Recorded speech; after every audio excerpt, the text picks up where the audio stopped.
CH1 has reported that Lil Durk was and is still offering money for people to kill those responsible for his brother's murder, and more specifically offering to pay money for any gangster disciple that is killed. Shooter A fled eastbound away from YPC. As he did so, the ring footage captured Shooter A yelling something to the effect of, "Marley, yo, come on Marley, you killed someone and you're screaming names out loud to your friend." He uses the nickname JB Marley, which is the same name Shooter A yelled out minutes after the murder of Mac, as depicted on the ring camera footage. I can't believe how stupid some people are that murder people. Paladin Montgomery, did Durk gave you that money? They named Durk after killing someone 2 weeks prior. Lil Durk has now been linked to another murder for hire. This is about the murder of Stefan Mack from January of 2022. The feds are saying this was in response of Lil Durk's brother being killed. So just like they're alleging he slid for King Von, they're saying he slid for his brother as well. This ain't looking good, boys. I'm gonna read it all. It's a lot. Hit subscribe. Here we go, boys. First thing we got here is one of Durk's co-defendants, Kayvon London Grant's protective order request. I'm pretty sure people are already just saying this guy's snitching then. I don't know if it's true though. The government represents that based on its understanding of the discovery in this case, a protective order is necessary in this case. Based on the allegations in the first superseding indictment and the government's understanding of discovery in this case, the government alleges that there are significant safety concerns regarding disclosure of names and personal identifying information of victims, witnesses, and defendants themselves in this matter. Protect the privacy of the owners of the digital devices, including witnesses. Their digital data should not be provided to defendants other than for review and the presence of a member of the defense team. Audio/video recordings, written summaries of statements, and transcripts of statements made by witnesses to and victims of violent events, including murder. Such documents and recordings often contain personal identifying information of protected witnesses, and the unrestricted release of such items would endanger the safety of those individuals. So it sounds like they're trying to hide the identity of statements.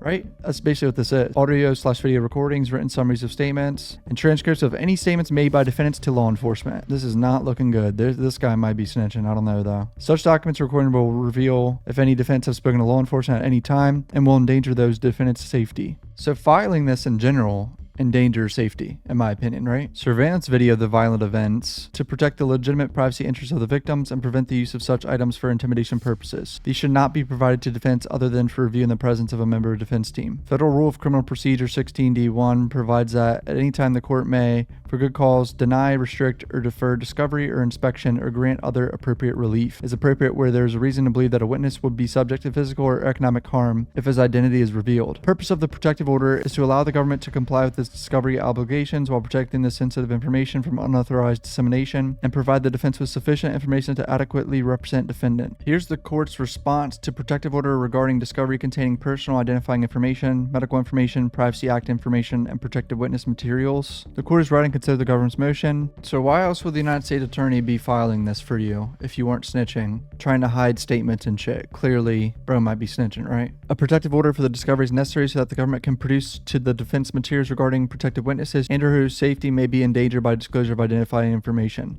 They're snitches, boys. I mean, we've known they're snitches, but this is just not good. Protective order for discovery is also necessary so the government can produce to defense materials containing third parties, PII, and medical information. An order is also necessary because the government intends to produce to defense materials that may contain information within the scope of Privacy Act. Protected witness materials includes any information related to any protected witness's prior history of assistance with law enforcement, prior criminal history, statements, or any other information that could be used to identify a protected witness, such as name, image, address, date of birth. Defense may only review other confidential information only in the presence of a member of a defense team who shall ensure that defense are never left alone with such materials. Defense must return such materials to the defense team at the end of the meeting. Defense may not take any such materials out of the room. They can still remember everything they read and then tell people. Here's Durk's memorandum in support of his request for pretrial release. Mr. Banks, a devoted husband, father, and son, as well as an internationally renowned musician and recording artist, should be granted pretrial release on reasonable conditions, but including the following: a bond secured partially or in full by $2.3 million in equity in 2 homes in Georgia. Okay, that's a good start. $2.3 million. Remember, Diddy put up $50 million or something, right? Did he do something crazy like that? $1 million in cash tendered by Sony Music. Okay, the record label dishing out some cash. Home detention with electronic monitoring, around-the-clock security services ensuring compliance with all conditions imposed by this court, additional third-party sureties and guarantors to satisfy a bond amount that court determines to be reasonable. So they're saying they'll put up even more cash if the court wants them to. This ain't happening though.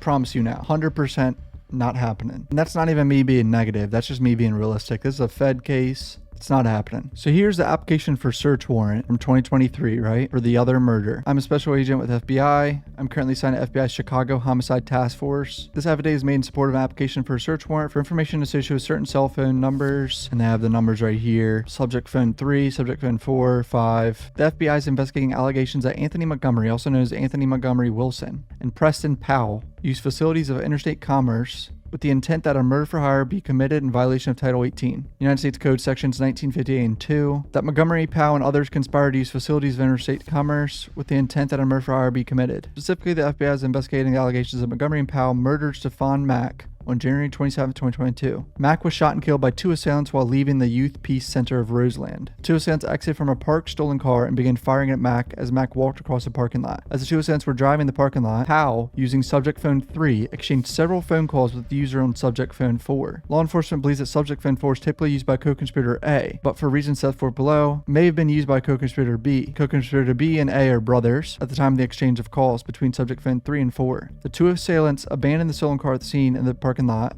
after having murdered Mack. I believe that Powell and Montgomery were the 2 assailants. After the murder, Montgomery left his cell phone. Subject phone 1 was Montgomery's phone. Inside the stolen vehicle, he left his phone. No way, that's got to be a burner phone, right? There's no way he left his personal cell phone in the stolen car, right? Please tell me this man did not leave his personal phone in the car. Powell called Montgomery 3 times on subject phone 1 from subject phone 3 minutes after the shooting because they split up on foot in different directions. Powell was unlikely aware that Montgomery left his phone inside the vehicle. 34 minutes after Mack was murdered, Montgomery's girlfriend, the listed subscriber for subject phone 1, wait, hold on.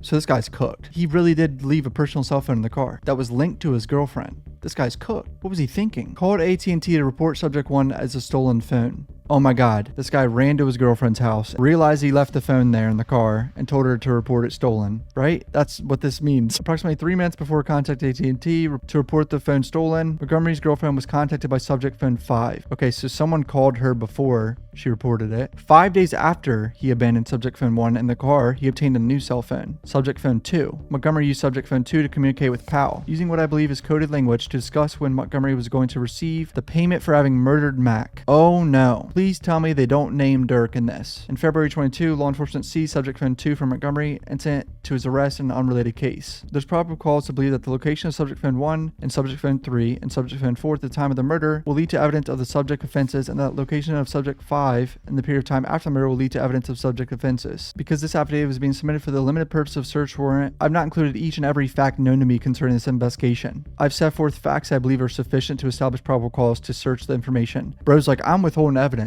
I ain't giving y'all everything I got on y'all.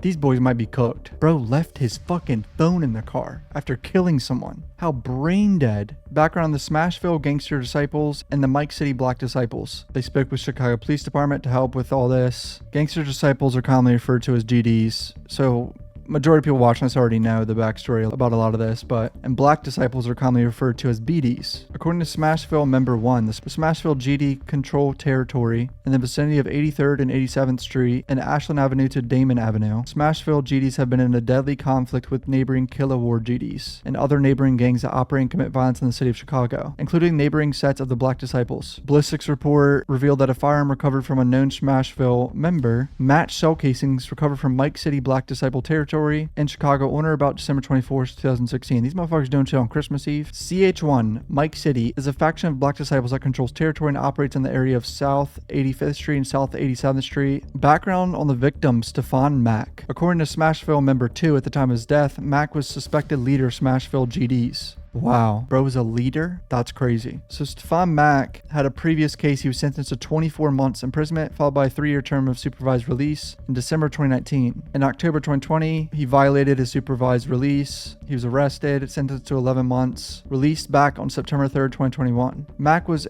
enrolled as YPC participant at the time of his death on January 27th. YPC is a nonprofit organization offering youth-related workshops that mentor teens and teach youth the skills necessary to avoid conflict and violence.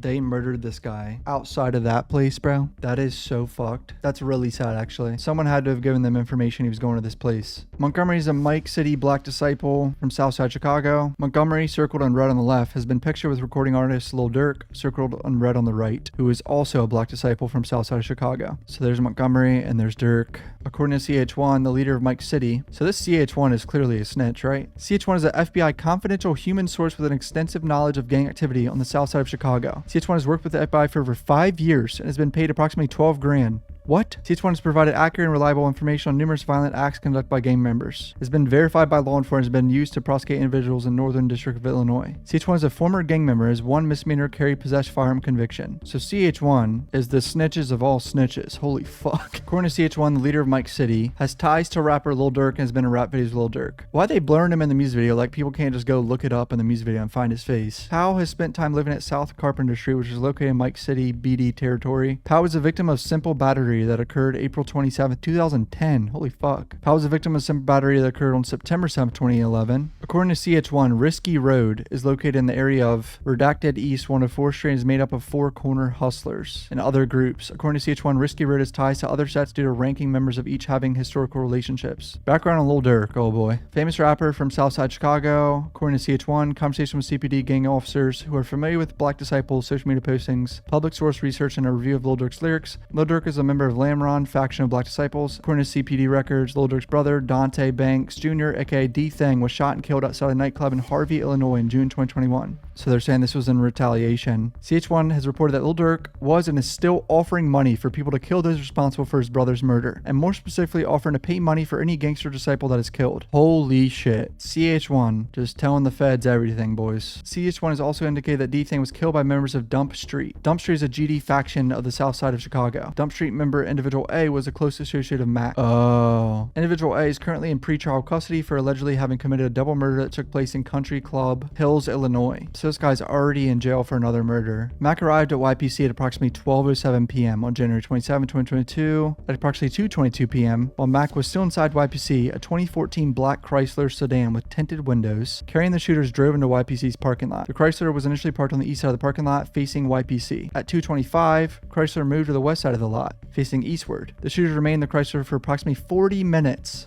These boys were in the car for 40 minutes, lurking, waiting in the shadows. There they are right there. Those windows are tinted as fuck. Mac exited YPC and began walking across the parking lot at 2:59. As he walked toward his car, 2 masked individuals emerged from the Chrysler, one from the driver's side door, shooter A, and the other from the front passenger side door, shooter B. They began shooting at Mac, who fled eastbound away from the shooters. Concerning Mac's autopsy and the record of evidence at the crime scene, shooter A pursued Mac on foot and shot him to death with a Ruger AR-556 rifle. Ran up on him with a rifle, man. Ring camera footage in an alleyway. After killing Mac, shooter A fled eastbound away from YPC. As he did so, the ring footage captured shooter A yelling something to the effect of, "Marley, yo, come on, Marley." You killed someone and you're screaming names out loud to your friend. Is that someone's name? Don't tell me shooter B's name is Marley and he was calling for him. A Ruger AR-556 bearing serial number blah blah blah was recovered in the backyard of a vacant residence. Rode through the AR in someone's backyard, only 0.1 miles east. Not even that far. Literally right down the damn street, bro. You got to do better than that, disposing of a murder weapon, bro. FBI's awaiting analysis to determine whether if there was a rifle to use to shoot and kill Mac. The Ruger AR-556 rifle was purchased by individual B at a federal firearms license located in Atlanta on October 1st, 2020. Wait, what? Shooter B purchased the weapon? It's not a stolen weapon? Why would they kill someone with that? What were these boys thinking? Information provided by Victim 1, who was YPC's security guard, stepped outside the parking lot and was shot in the left leg by Shooter B. After shooting Victim 1, Shooter B fled westbound on YPC on foot. The shooters abandoned the Chrysler in the parking lot with one of their fucking phones in the car. Like idiots, dude. There's Shooter B running. I believe Montgomery is Shooter A. Chrysler was reported stolen on January 20th, 7 days before. They found his fucking phone in the front seat of the car. Oh my god, just sitting right there. Right in the center console. And look how dirty this fucking car is. Information provided by Apple. Subject phone 1 belongs to Montgomery with the email address and everything, bro. There's DNA match between biological material recovered from subject phone 1 and Montgomery. This guy's cooked, bro. Member subject phone 5 placed a call to individual C's phone. 3 minutes later, approximately 3:45, 45 minutes after the Mac was murdered, individual C contacted AT&T using cell phone number blah blah blah and reported subject phone stolen. Individual C, is that the girlfriend that was reporting the phone stolen, right? From earlier? Or am I tripping? Law enforcement interviewed individual C.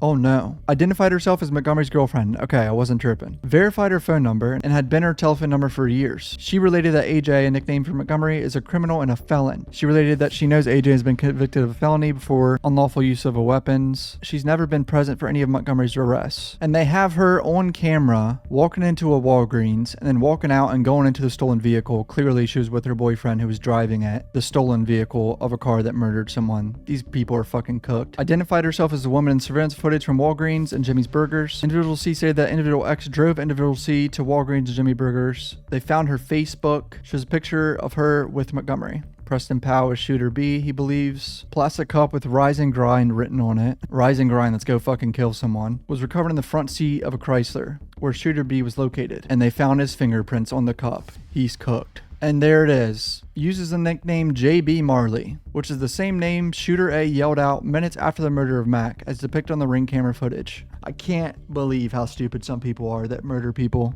You gotta be cleaner than this. You can't make mistakes like this if you want to be free, dude. How do you think you were gonna get away with this? You yelled your boy's name, running away from a murder. Subject phone 1 that was left in the car received 3 incoming calls from subject phone 3 on the day of the murder. I believe that subject phone 3 was used by Powell on that day of the shooting to call Montgomery. These 3 calls were made at 3:02, 3:03, and 3:06, which were minutes after Mac was killed. None of the calls were answered because it was left in the Chrysler. Subject phone 3 is registered to blah blah blah, which is the same address listed as Powell's home. I believe these 3 calls were made from Powell to Montgomery in an attempt to find out where Montgomery was, because they left in separate directions. We know all that. Lord Durk released a song called Aha after Mac was murdered. So on February 22nd, almost a month after the murder, he releases a song. I believe the song can be reasonably interpreted to be references to Durk having people killed. We be sliding through they blocks and they don't know we have. Buddy ass got shot and we ain't claim it, but I can show his ass. I mean, that's kind of vague. See, lyrics is bullshit. I need more specific lyrics with a nexus. This is horse shit. That's vague lyrics, bro. That doesn't mean shit. What else they got on Durk, bro? I believe these lyrics can be reasonably interpreted to be a reference to Mac's murder. After Mac was murdered, an unknown individual recorded YPC's surveillance video of the murder on what appears to have been a separate video recording device, possibly a cell phone, and distributed the phone to others. Additional lyrics from the same song. My brother D thing just got killed and I've been slow since, but we got back on they ass. I bet they know this. It's a reference to Mac's murder for reasons stated further below in sections